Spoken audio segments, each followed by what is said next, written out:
Hello అందరికీ. మీ పిల్లలకి bakery ఫుడ్స్‌ని avoid చేసి, ఇంట్లోనే హెల్తీ వేలో ఇలా మఫిన్స్ చేసి పెట్టండి. లొట్టలేసుకుంటూ తింటారు.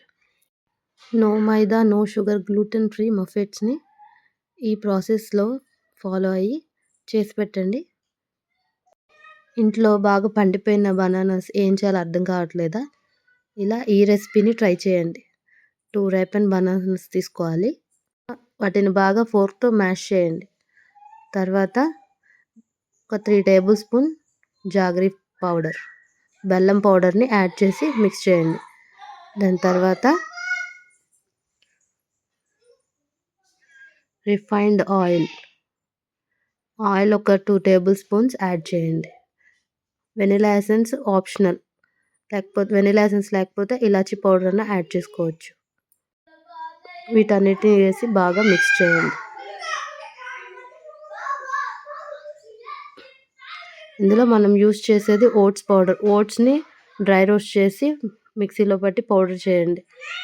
3/4 cup oats powder, 3 tablespoon రాగి పిండి, 1 tablespoon baking powder, half tablespoon baking soda, ఒక పించ్ ఆఫ్ సాల్ట్ అన్నీ వేసి బాగా మిక్స్ చేసుకోండి. కన్సిస్టెన్సీని బ్యాలెన్స్ చేసుకోవడానికి కొంచెం వాటర్‌ని యాడ్ చేసుకొని కన్సిస్టెన్సీని అడ్జస్ట్ చేసుకోండి. మనం ఇది ఓవెన్ లేని వాళ్ళకి చెప్తున్నానండి. ఓవెన్ లేని వారికి ముందుగా 10 మినిట్స్ ముందు ఈ ప్రాసెస్ అంతా చేసే 10 మినిట్స్ ముందు ప్రీహీట్ చేసి పెట్టుకోండి పొయ్యి మీద. ఒక అడుగు మందం ఉన్న కడాయిని పెట్టి లిడ్‌తో క్లోజ్ చేసి ఒక 10 మినిట్స్ ప్రీహీట్ చేయండి. దీనికోసం మఫిన్స్ కోసం మనకి కప్ కేక్స్ లేని వాళ్ళు ఇంట్లోనే చిన్న చిన్న బౌల్స్ ఉంటాయి కదా, దాన్ని కొంచెం పిండితో ఏదైనా మైదా పిండి ఏదైనా కోట్ చేసి అందులో ఈ మిక్స్‌ని వేసుకోండి.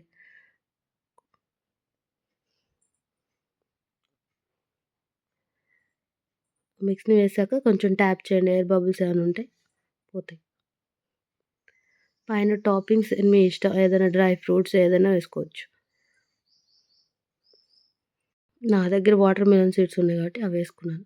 ప్రీహీట్ చేసి పెట్టుకున్న వెజల్ని దానిలో పెట్టుకొని ఒక 10 మినిట్స్ హై ఫ్లేమ్ మీద కుక్ చేస్తే టేస్టీ మఫిన్స్ రెడీ అయిపోతాయి.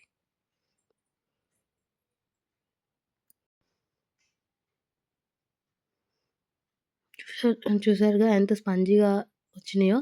మీరు కూడా ఈ రెసిపీని ట్రై చేసి ఎలా ఉందో కామెంట్ సెక్షన్‌లో చెప్పండి.